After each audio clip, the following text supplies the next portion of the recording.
Greetings, this is Kal Kat, the Kal Katster, and I am live at the mall on the cell phone. It's not technically a live blog because I'm going to do it later, but yeah, it's totally live. Anything can happen.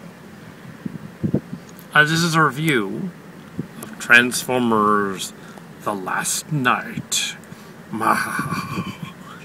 which I just saw. It was a 12:50 show. There was an audience of 20 people. It's opening day, early day Wednesday, the 21st, and it was. I like that I'm in half shadow because it's funny. There was a lady and her 3 kids sitting right next to me, and 2 of them were really little, like maybe 3 or 4. So you can tell how that went. So during the entire movie, the lady who could be, I'm gonna guess, judging of the headscarf and the later accent about Transformers movies that she hadn't seen, she's probably from Pakistan or Serbia or something, and but not Hispanic, so it's something else. And the accent was a little like, yes, some sort of. I don't think she was I don't think she was just like a Saudi person or something. She was something else. But anyways, at least they didn't fuss around too much. But the movie, the previews were the usual. They had Spider-Man and some cheesy ass Wish movie, Wish Upon, which is a horror movie. It looks terrible. Like grants wishes, and it's an evil box. Ooh. So we had a spy picture. There was also a preview for a couple other movies, but it wasn't that important. Okay, The Last Night has a 16% on Rotten Tomatoes. So I said yesterday that if it had a 15% on Rotten Tomatoes, I might not see it Wednesday. Well, it had a 16. 1 point above, so I had to go see it. Yeah. It appears that they mined some of Transformers Prime, the idea of Earth and Unicron being something. They mined that, but they also liberally mined a little-known fan film series yet again for this movie. Yes, Transformers Beach Robotech, Series 3. I'm not sure why they did that. Well, they also had Armada, so, and it's taking off on Armada. So, in that sense, it's not really, but it's funny. And the computer hacker guy was clearly Kal Kat. But yes. So, the premise of the 5th Transformers movie is let's blow a lot of stuff up yet again. And let's have a sort of annoying junior high age girl in it, because sure, why not? Let's have called her a bargain basement J-Lo in it, which was odd. That's what he called her. It's supposed to be the near future when the governments have fallen somehow, when the Transformers are everywhere, they keep falling. There's a weird expository 15-minute segment in the beginning of the movie taking place during the time of King Arthur and the Knights of the Round Table and Merlin. Spoilers.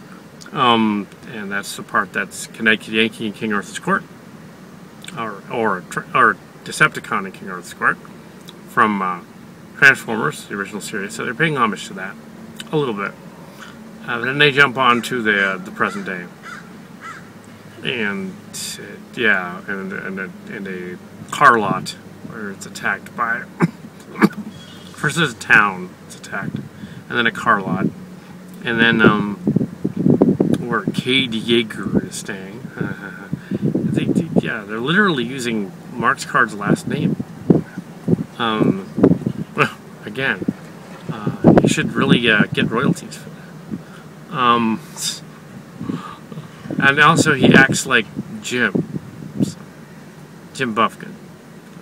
Jim Tacone. Anyway, yeah, so a lot of the voices come back, including Stanley Tucci and the two others from Epps and the other guy from the original, the second one. Stanley Tucci mainly literally phones in his dialogue from a payphone. Not sure how that would work. And Anthony Hopkins has a whole lot of scenery chewing in this movie, which may be fun if you think of it as just a story about an English lord who's crazy. It's like Michael Bay wanted to make, apparently, an English knight lord movie. Apparently he wanted to make Kingsman, but he couldn't because he already did that. So he sort of ripped it off, in that respect. Optimus Prime crashes on Cybertron, which is apparently in solar orbit somehow, which harkens back to Transformers 3, Dark of the Moon. All they needed to say was, well, we knocked it out of orbit in Dark of the Moon, and it's still floating around in the solar system. They could have just put that in there. That's the only explanation for it moving around. Optimus Prime flies out into space near Jupiter and crash lands on Cybertron, and wouldn't be that far away, but okay.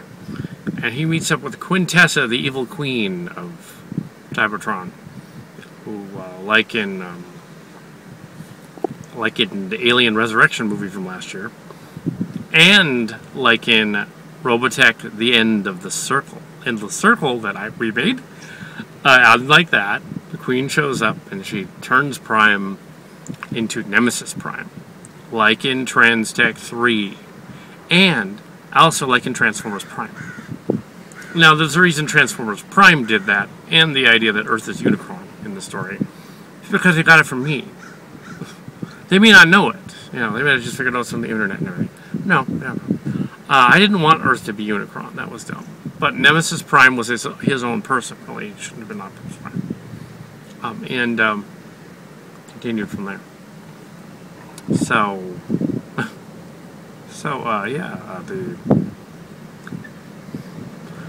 And then there's this, the English lord convinces the English lady, she's like a professor, to join Cade Yeager, who they fly out to England to get on an old World War II submarine that just happens to be a transformer, and it takes them to the underwater alien spaceship, while Cybertron is headed toward Earth, and a Shia LaBeouf-like character telling them about the mathematics of it and stuff, and ship coming down and stuff, in a sense like those Cosmos reissue, and also like because he was Witwicky. Also, there's this plot device where he's where they say that the British chick is the last Wiccan and the last descendant of Merlin, and they're implying Witwicky there. So that would mean that Witwicky is, somehow her. If that's true, then the Spike character who has time travel is in that one scene. He should be the last Witwicky. So, that doesn't make sense. But I don't think Michael Bay was thinking of the continuity so much as I'm going to blow stuff up. So when they get to the submarine chase going down to the alien ship, he's ripping off The Hunt for Red October. He really wants to make an action alien ripoff, so aliens ripoff, slashed with a Stargate ripoff, slashed with several other things. So sure, soldiers fighting on an alien spaceship, soldiers fighting out in a giant green field for an hour. It seemed like an hour. So he's got Hunt for Red October, and he's got alien spaceship. He's got Cybertron trying to hook itself to Earth, which has been done a couple of times, even in the cartoon. And of course, the Stonehenge is a space bridge, and even though he didn't need to use it, because Space Bridge has to be referenced in there. They have to literally reference my fan films in this thing, like they didn't see them. Okay. Um, but yeah, yeah. So yeah, yeah, 15% of Rotten Tomatoes.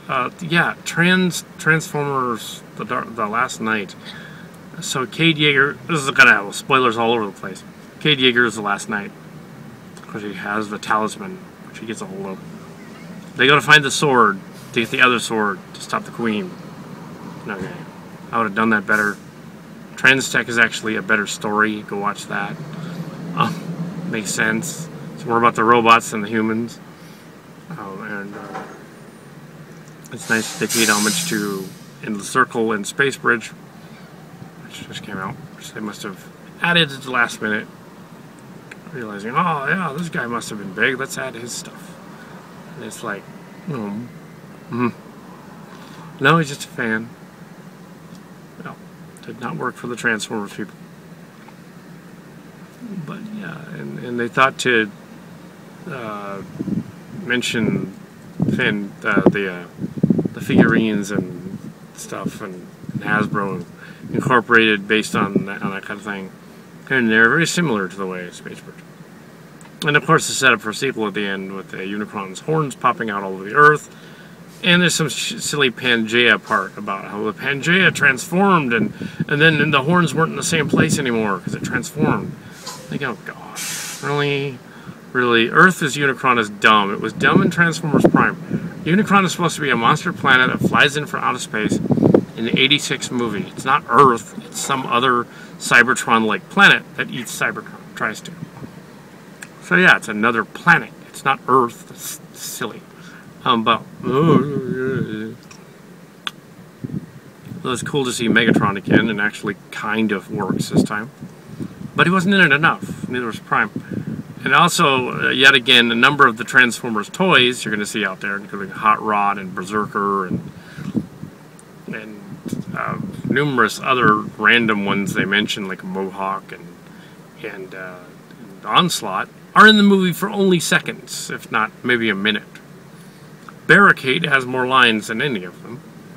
Decepticons, fighting Bumblebee and stuff. Bumblebee has more lines than any of the Transformers.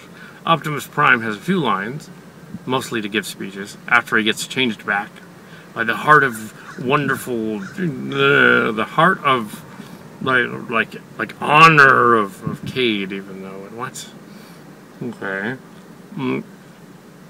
Witwicky and Witwicken. I guess Michael Bay's become a Wiccan. It's not the same thing as Merlin, but he thinks it is. It just isn't. Down there, and you have Ancient Aliens referenced. You have Daniel Tucci referencing Cuba and politics, and you have basically everything. It's like he made a pistache of everything, like for internet video discussions of Transformers and stuff. Just mix them together. It makes me want to do more Space Bridge, though, and give you the truth of the bioship. Because guess what this movie has in it? A bioship. Yeah, the bioships. So watch my fan film first and then go and see this movie. Because my two fan films, Endless Circle and the Bioship Mystery, the continuation of Transtech, done in 2015, actually, and 2016 for Bioship, continue that story. And the next one, which will be a G.I. Joe Transformers out one, a little Carta in it, will also be out too. And yeah, so watch my fan films. And I know it's not just my fan films. I know that Kurtzman and those guys have scoured the internet for other people's fan films, just mine. There's a bunch of other ones in there, like the Sub one. I don't know what that one is. So that's not mine. That'd be Egyptian Pyramid one. I didn't do that one. But the other stuff with bioships and queens and things like I've done that. Totally done that. And the Quintessons were the masters of Cybertron. Not just some lady named Quintessa. Oh, she kind of looks cool. I hope they make a toy of her, because that'd be cool. And maybe that's where the hate-on went from a parody. I don't know. But yeah, at the last night, does it suck ultimately? Kind of. I'd say it's kind of a mess, but I would probably see it again just because there wasn't distractions from children. It has. I wouldn't say it's 16%.